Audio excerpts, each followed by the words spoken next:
Welcome to the show. It's great to have you with us. So, what can you tell me about this beautiful record player that you brought in to share with us today?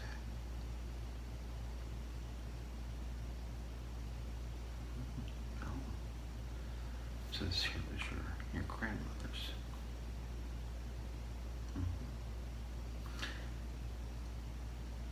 What can you tell me about the history of the record player itself?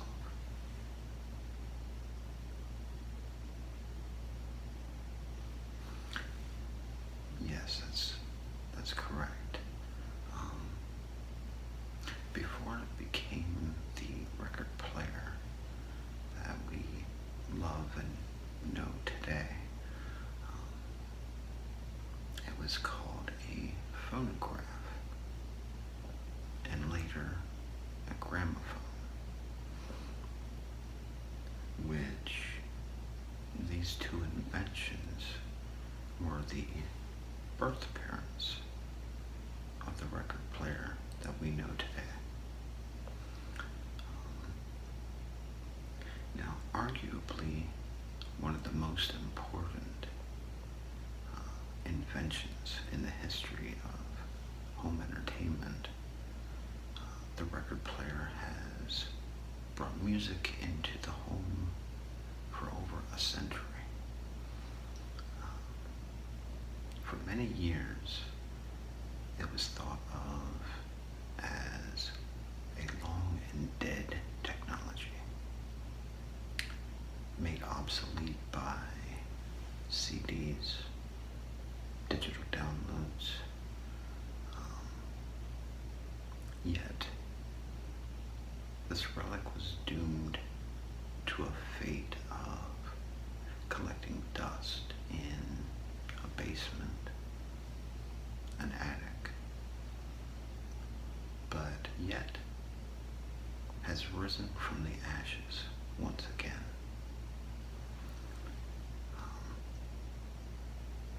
Now, this technology has quite the storied history, and if you don't mind, I'd love to tell you a little bit more about the history of the record player. Wonderful, wonderful.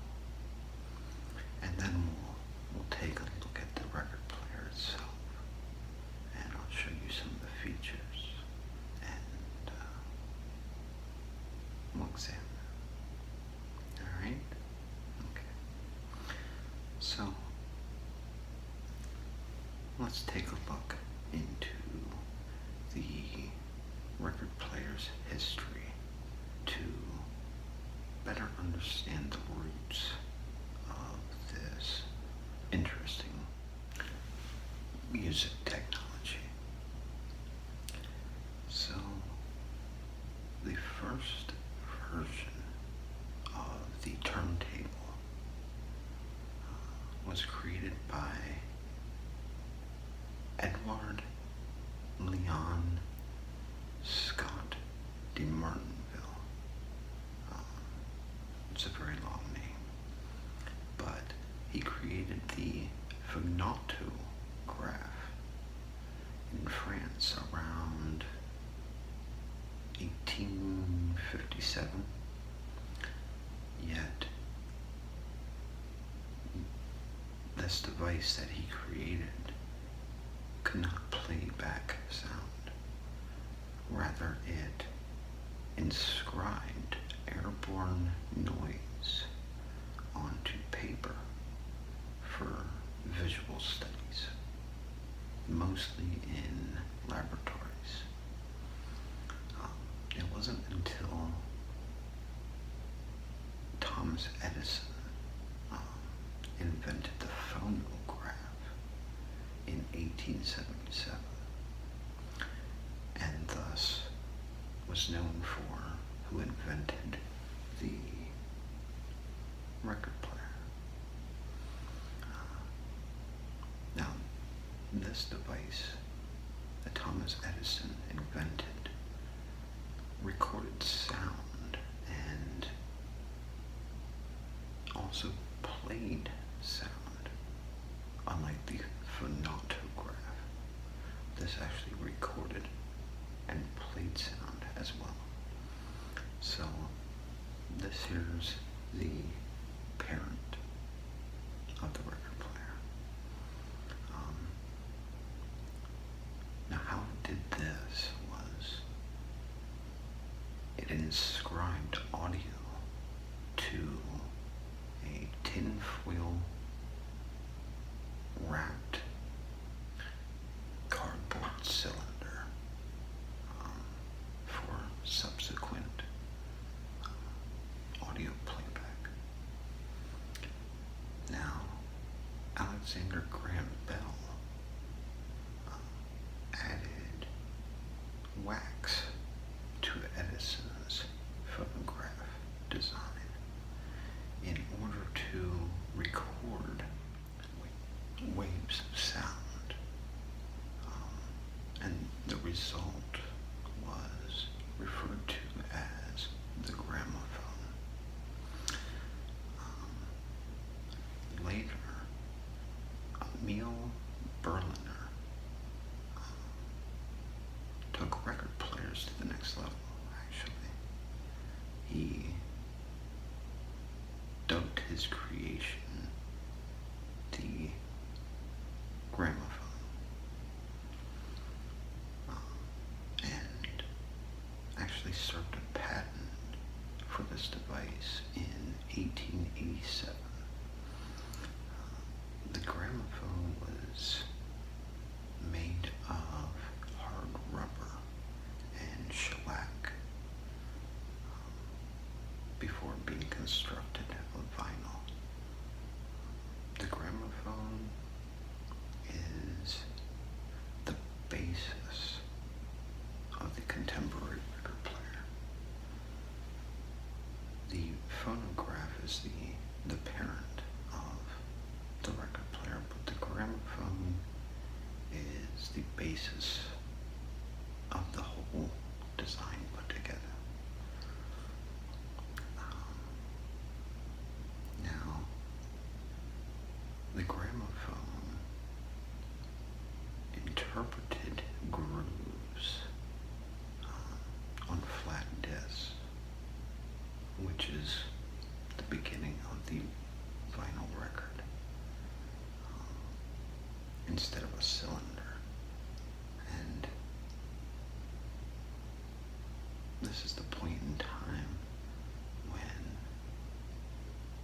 records actually became necessary. The first record player,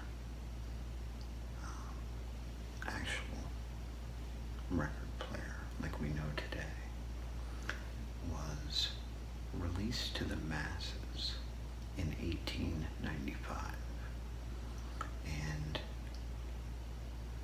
record players sold well in the 1930s, 1940s, but really didn't become quite a hit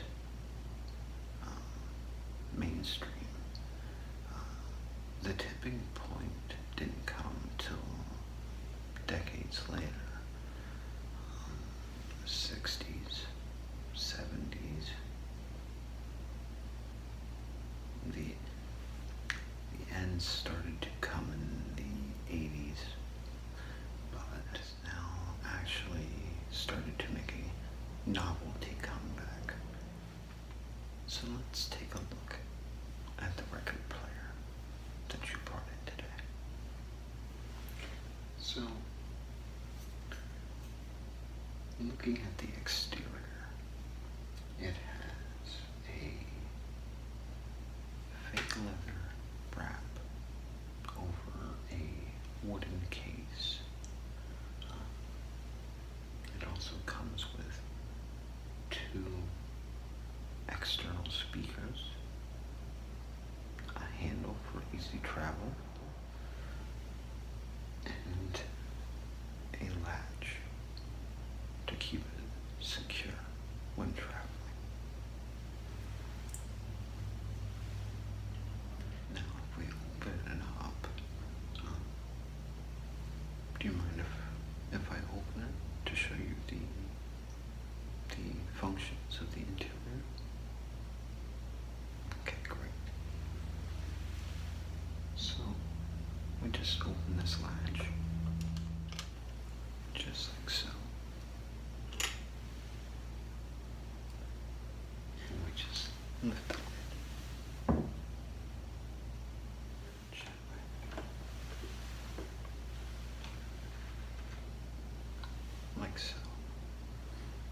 see, this is a Patrol. This is actually quite a famous and beautiful brand. So, as you can see here, we have the table and the arm, and then right under here is the needle, which goes around the record and transcribes the very tiny notches in the record into sound. It also has a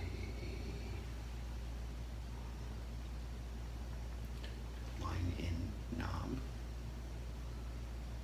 as well as a power and volume knob. And if you look under here, there's a tiny switch that'll switch it from the different sizes of record that you want to play, which is 33, 45, and 78.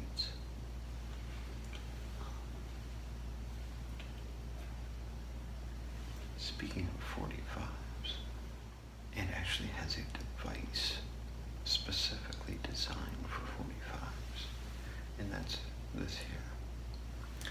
Now, with a 45 record, it has a big hole in the center, so you definitely won't be able to play it properly.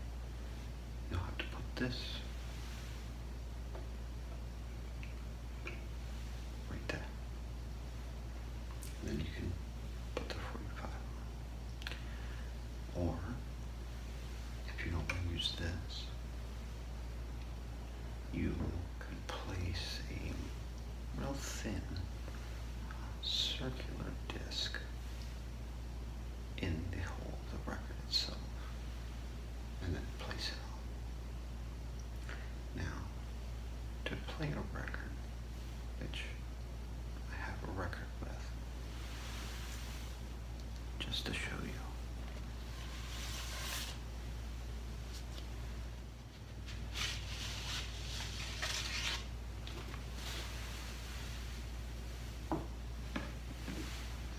As you can see here,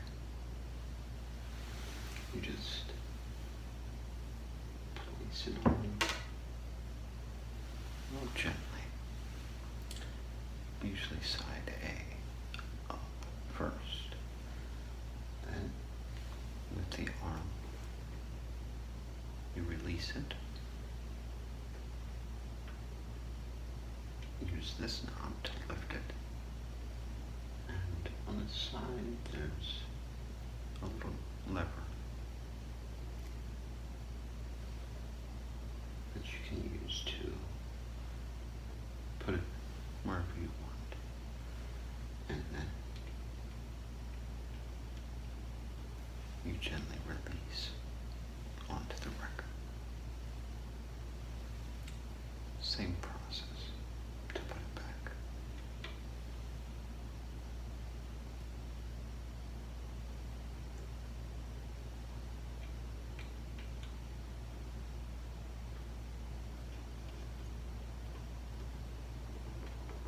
Just like so.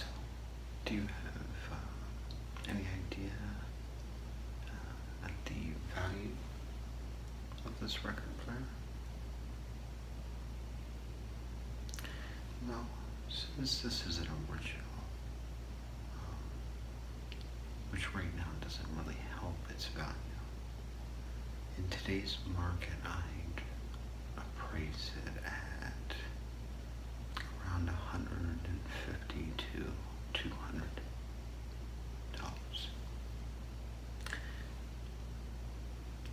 It's a classic, but it's not quite antique yet.